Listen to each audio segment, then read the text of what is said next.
Welcome to another episode of Leaders and Friends. I'm joined today by John Chiminski, an old and dear friend of mine. John has degrees from Michigan State and Purdue. He was a GE healthcare guy for many years, then left and went to private equity and really took a company public, and then was a public company CEO of a company called Catalent for many years. Recently retired. John was one of those guys that the day he left GE, it was like a heartbreak. And, because I loved him so much, but I'm so proud of what he's done as he's gone on his journey. And he's just a great leader. So, John, welcome. It's great to have you with me today. Well, it's terrific to be with you. And I think you described it not as a heartbreak, but you were really pissed when I left. So So that was a that's tough a day for both. That was a tough day for both of us. I remember. Yeah, no, that too. But John, you're one of the few guys that's gone from a successful leader in a public company to a successful private equity leader in a private setting, then to a public uh, CEO. So just talk about some of the twists and turns and Sure. what's made you successful in kind of all three settings. Yes, sure. So first of all, I just have to say I absolutely cherished my time at GE. It really is, I would say, a process, execution, and leadership machine. And I would say it's really where I gained all the tools necessary to run and feel confident running any large, complex global business. I mean, you think about GE, it's talent management, it's leadership, it's operations, it's quality, it's product development, it's strategy, and its financial acumen. And GE really gave me, I would say, those tools. And the other thing about GE is it was a very, very intense environment, right? And I would also say that's where I learned to make the numbers. And I know people don't like to use that phrase. And at GE and everywhere I've worked, we had to make them the right way, but it was a phrase we used, making the numbers. And the intensity around making the numbers is something I would say from a GE standpoint stuck with me all the way through. And whether it was making production numbers, because I was working on the factory floor, I had great experiences at the company. I was on the factory floor, and you had to make the hour, the shift, the day, the week, the month, the quarter, and then you did it again, and you kind of get that rhythm in you. So it leads to a lot of accountability. You have to be very resourceful. You have to have a great team. But GE gave me just so many, I would say, terrific tools. And the other thing, and this is, I think, what good companies like GE also do, is they teach you about the value of culture and values. And today I can still meet any GE person, and it doesn't matter if we didn't see each other for 10 years, 15 or 20. We're like almost instant on because we had that shared culture and values, and it really helped the company, I think, perform. So terrific experiences, at GE, and as I would call, the consummate public company, right? And then I made the move to actually join the consummate private equity firm, Blackstone, right? I would say it's the analogous of, GE on the private side. And, I would say this is where I became a business adult. And what I mean by that is they schooled me in what it means to really, truly create value in business. I mean, for them, it's buy the right asset at the right price, bring in the right CEO, and then make sure that the management team and the CEO have skin in the game alongside of you. And of course, don't forget to lever up the business, because that's the way they basically make their money is they put in one third, equity and two-thirds debt. And then as you grow the value, the debt stays the same and you get that levering, if you will, on the equity side. But it was really a terrific experience from a private equity standpoint. Very smart people. They tend to be people that haven't worked inside businesses. They haven't had our collective GE experience, but they understand the concept of making money. They understand the financials. They understand how to. I learned how to work with investment bankers. I mean, that was another part of my schooling. At GE, I'm kind of in the machine, and all of the investment banker stuff is happening, up at Fairfield, and all of a sudden, I'm responsible for everything. I mean, treasury, taxes, securing debt. And so you really get an introduction to Wall Street. I've got, colleagues all across all of the investment banks. And, the other thing is, they just want you to have skin in the game. I think this is one of the big values of private equity is that, and you've heard me tell this story before, Jeff. When I came on board, they were giving me the offer and they said, John, for a deal like this, we asked the CEO to put in $5 million. I said, Chin, if I had $5 million, I wouldn't be coming here. And he says, okay, we'll make it two. I said, I don't have to. He said, Yeah. okay, well, you'll pay it over time. And, that was important because the minute I had my money into the company, I sat as an equal with the board members, and I also felt extremely confident pushing back and driving my agenda when I needed to, because again, I was an owner in this Yeah. company. I think it's a big, big value, if you will, for private equity. And then, all good things come to an end.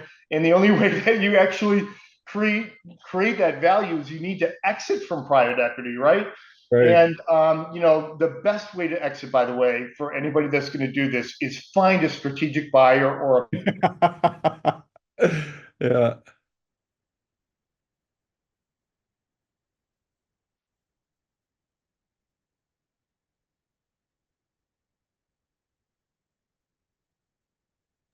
with an initial offering. Yes, you're public, but then you're majority owned by your private equity Hey, firm, and then they're John. with you. Hey, Yeah. John, we lost you there for a bit. Go Okay. ahead, Gary. Yeah, John. So you were just about to say, find a strategic buyer, and then Yep. Got it. okay, all good. So, the ideal way to exit is to find a strategic buyer or a private equity firm where you flip the company to. Unfortunately, we were too big and we had a high expectation for the value. So we had to go the public company route. And it's a slow process because you go out with an initial public offering, but it's for a small slug. You pay down debt, and then your private equity owners are with you until they finally sell. And oh, by the way, your new investors that barely know you and may not even like you that much because they're so new to the name, are really concerned about when your private equity owners, Blackstone, is finally going to exit. Ultimately, they did exit. They made $1 billion on the asset. Steve Schwarzman will still take my calls, which is kind of a good thing. And then you're a standalone public company, and the difference there, and I wouldn't say I kind of went back to what, GE. Now I'm running a public company. And, I would say the two major lessons learned for me, or the, two major takeaways from a public company standpoint, is number one, it really is all about having the right strategy and executing that strategy. And that strategy has to be a strategy for growth and margin expansion. That's what that's what your investors really want. And the second thing is you have to really earn the respect of your investors and then continue to earn it. And that is such a hard thing because, when you come out as a public company, what I tell people that are doing this, I said, you got to be able to make 8 quarters in a row, like no fail. So be conservative. You can't miss. As soon as you miss, your relatively new investor base is going to dump you. And then after that, here's the funny thing, and Jeff, you've experienced this way more than I have. Um, when you make your numbers, you meet guidance, your stock goes down. When you miss your numbers, your stock goes down even more. And for some reason, when you really surprise to the upside and get a few analysts to increase their rating on you, the stock goes up. But what ends up happening is your investor base is super smart and they've already baked in any upside that you've kind of, pushed back on them and said, gave them some kind of conservative guidance.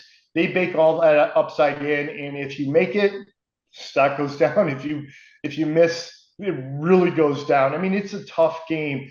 Yeah. The trick and the difference between private equity is, I'd say private equity really wasn't that concerned about quarters. It was more about that long-term value creation, growing revenue, growing margin. Uh, in a public company, you don't really have that luxury.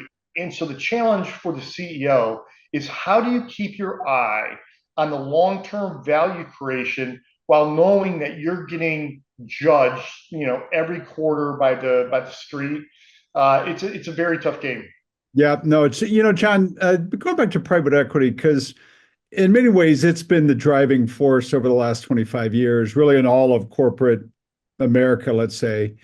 Um, I hear a story like yours, and it is such an articulate uh, vision of why private equity works.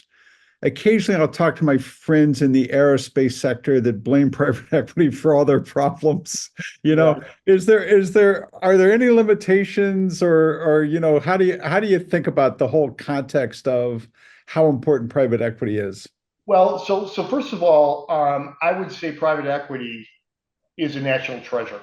Okay. Now, not every there's a bell curve, and not every private equity company is as good as the other. But you wouldn't believe how many small and middle market private equity companies do incredibly well. I mean, you Right. don't have to go with the big name to really do well from a private equity standpoint.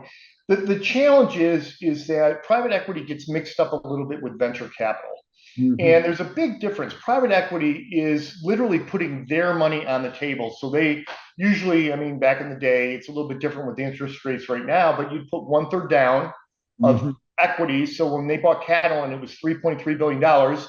Blackstone and two other private equity investors put in $1 billion, and then they got $2.3 billion dollars worth of debt.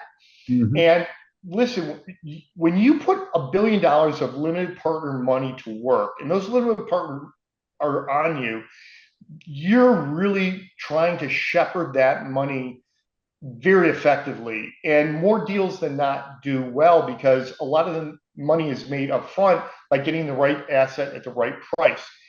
In venture, you've heard this phrase, Jeff, spray and pray, right? So the guys take money, they seed it all around. And a lot of cases, a lot of these companies are really very early, they're startups, and all of a sudden they're not going to make a go of it. The venture firm starts ripping out costs, shutting it down, laying off people. And I think there's a difference between those two models, and I think they're both very valuable, by the way. But my experience, because I also have, I would say, a broad network of private equity CEOs that have worked across Mhm. tens of private equity, none of them have come back and said, I hated my private equity experience and I loathed my owners, because the owners, in fact, they need to love you because they need you to create Yeah. value and so on and so forth. So I may be biased, Yep. but I would say I have a broader perspective than Blackstone, and it's a very net positive. I mean, they take failing companies, whether they're spinouts from large companies, could be GE, could even be Catalent. We don't have the right strategy, we don't have the right focus. They take it and they turn it into something extremely positive. So I think it's really part of the circle of life of business with private Yeah. equity. Yeah. No, no, that's good. Let's go to boards. You've had a private board. You've had a public Yeah. board. Now you're in the thoughtful phase of your career, like I am. Like, give me a perspective on boards. Yeah, first of all, I would say, I am a person that has been trained and learned to value the input of boards. But let me talk about the massive difference between a private equity board and a public company board.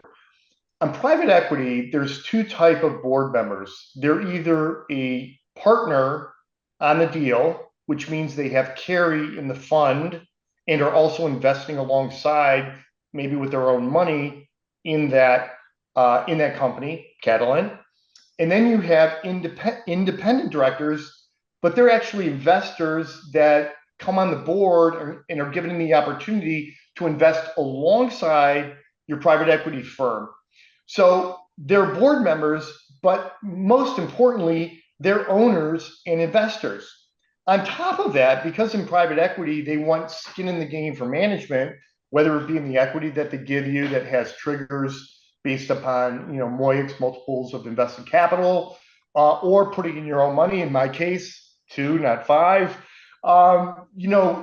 There's an owner relationship on that board, And it actually changes the dynamics because they're real conversations about what are we doing to create value. They're not overly focused on the quarter. If you have a good explanation and it's going to come by. The only thing that's a little funky with boards, with private equities, they also have these analysts that are spreadsheet jockeys. And, we know these from GE, Jeff, with FP&A. But these guys in private equity, like they're a tick above. And everything in private equity is about the model. So you could be 4 years into the deal, and the analyst is like, "But the model says," and I'm like, "Well, you have competition, the market, and we had a hurricane, but the model says." So for private equity, it's about having owner investors on the board, smart people, an aligned management team that also has skin in the game, and it's all about creating long-term value. And I would say the entire board meeting is an executive session, which you know what that means. Right. And I'll talk about it in the public company realm. Going to the public company, public company boards, no matter how hard we've tried, continue to fail companies. I don't need to give lots and lots of examples. And the question about why that happens really needs to be understood. And from my standpoint, you can work incredibly hard. I did to build a strong board. But then it becomes a challenge because there's so many compliance related items. It's a lot of PowerPoint. It's a lot of presenting. It's not enough dialogue. And if you don't have a balanced board, in peacetime, it works. And then if you end up in a wartime, all of a sudden you have outsized voices that take over the board. And you realize I don't have a balanced board. Whereas in private equity, it is balanced because they're all kind of owners, owners and investors. And, I think the meat of public company boards is the opening executive session and the closing executive session and the private session. That's kind of the meat of where everything happens. John, I think the process people have taken over governance to the detriment of investors. I've watched it now for almost 25 years, and I couldn't agree with you more. I think it's one of the biggest disconnects in the business world is this notion of governance. To your point, you end up spending so much time on things that just aren't material to the future of the company. And it's hard when you're in the game to complain about the refs, but someone needs to complain about the refs. Well, and I'll tell you what, I have an idea that I absolutely hate because I think it's wrong, but it shows how bad the system is. I think we need term limits for directors. For sure. And why do I say I hate it? Because if you have a good director, I mean, the worst thing you do is, term them out or age them out because they're super valuable. But the problem is you've got to refresh those boards. And I'll say something a little provocative. I mean, sometimes these public company boards have become, welfare programs for retired executives. I mean, and I've heard an executive say, "Well, it's hard to get some of these cheery board seats." I'm like, what are you talking about? So I don't know if you're going to edit that out. But I love it because there's just so many elements of my students at Stanford. They're taught that like boards are pure and they're put on earth to keep these dirty managers on the straight and narrow. You say, I'm not so sure. Hey, let's shift, John. You're like a 30-year healthcare guy. What interests you in healthcare today? Right? You've seen it, you've seen many different changes. Is there anything that you say, hey, this is going to be super exciting in healthcare and things like that? Yeah, I'm going to say three things here. Number one, I think gene and cell therapy is just absolutely phenomenal. We're in early innings there. With gene and cell therapy, you're literally manufacturing miracles. And Sarepta, has their Duchenne's muscular dystrophy, that they have approval on. And I remember dialing up, Jerry's kids, when I was Jerry Lewis telethon. I really think gene and cell therapy, and I actually think cell therapy is going to surpass being a really not a third line treatment for cancer, but really a first line treatment. The second thing I would tell you is, molecular diagnostics and really blood cancer screening is going to be absolutely amazing. So, you have, for example, Exact Sciences that does Cologuard, and they extract from the specimens, cancer cells that they're able to retrieve that slough off from the cells. That's how Cologuard actually works. It's absolutely amazing, the technology, and a lot more people are getting, unfortunately, colon cancer at younger ages. It's now going sub 55, going into 45. And then about 2 weeks ago, a company called Guardant came out with got an approval for a blood test for colorectal cancer. And so now you don't even need a specimen, you need a blood draw. Now, there's different circumstances for each, but I think, the future of being able to take a blood test to forego many of the other diagnostic tests that we do today is going to be pretty phenomenal. The last piece that I'm interested in, and this doesn't have to do per se with the technology and the science, is the system.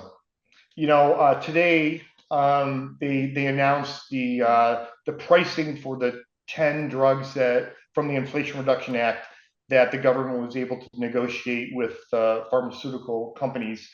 That's going to have dynamics that we don't understand. If you look at end market pricing for drugs, and you look at manufacturing revenue for drugs, there's a $500 billion delta. Where's that $500 billion going? That's PBMs, all that other stuff. I just think, if we could figure out a way to remove the slop in the healthcare system, it would be terrific. Now, I'm not a policy guy, but I talk to a lot of policy people, and I don't know how to crack that nut, but I'm telling you what, the science and technology is so amazing. But on the other side, we've got to fix it so that we continue to be able to have the dollars in the system that funds all these innovative drugs and medicines. John, I show a chart that in the last 50 years, the number of physicians has doubled and the number of administrators has grown by 3,500%. So that's kind of the system that you talk about. Last question, John. You're in my 40 years, you're probably one of the 10 best operators I've seen, right? Thank you. And that's a valuable, and you talk a lot about private equity, but you were a stud at GE at anything you did, right? Because you got stuff done. What is it about you that made you that, gave you kind of that talent, let's say? Boy, it's a complex question I can manage simply. My father was laid off 5 times when I was a child. Yeah. And I was always fearful of not performing at my best because I never wanted to lose my job. Yeah. And that is a psychological deep one for you, Jeff. But I would also say it's also driven by this simple phrase called excellence. And, I learned it through sports as you did. I learned it through academics. I was the kid that wasn't satisfied with an A. I wanted the A plus. And, I just like the idea of excellence and perfection, and they're not attainable. And the amazing thing is in operations, I'll tell you what, I'll take an operations problem over a market problem any day, right? I mean, I can fix operations, right? But the whole idea of excelling, the whole idea of performing, and yeah, a little bit of a fear factor based on how I grew up in Detroit, which by the way, everybody's laid off in Detroit. So it was like my atmosphere that I grew up in. But I loved performing. I loved excellence. And GE was my playground for that because it demanded excellence, but it trained you for that level of excellence. And when you made a mistake, it could be forgiving. and in fact, one of the reasons I'm here today is, again, you've heard this story when I kind of screwed up an IT program, and you called me up and you said it's a mess out there. Who do I fire, John? And I said, well, you got to fire me, Jeff. I'm responsible. And he said, no, John, you've learned too much through this IT program. You're too valuable to the company now. I can't fire you, but I got to fire somebody. So give me a name. So, I don't know, Jeff. It's a complex thing here, but I would tell you that more than me, GE made me, in terms of the leadership programs, the opportunities, the constant demanding for results the right way. I've worked for some amazing bosses, obviously you included, and we can be friends, but we can also be demanding. And every boss I had was demanding, and that just kind of excelled. But the other part of it is it's about character and values. And I have to tell you, you can make numbers a lot of ways and do a lot of things, make money, but do it with character and values, and it makes it all that much more sweeter. I don't know how to do it any differently, but we see constant examples where people aren't doing it the right way, and you go, well, why'd you have to do that? John, I just think, if you just look at the world around us, I think one of the reasons why people are unhappy sometimes is because they live with incompetence, right, in the world around them. And you appreciate, I think, at moments like this, people that just want to get their work done, want to get it done the right way, and that was always you. So, John, this is a great conversation. I love seeing you. Your insight is just so fresh and special, and I look forward to seeing you on the golf course sometime soon. So, John Chiminski, thanks so much, and we'll welcome everybody back to the next episode of Leaders and Friends. Thanks, John. Thanks, Jeff.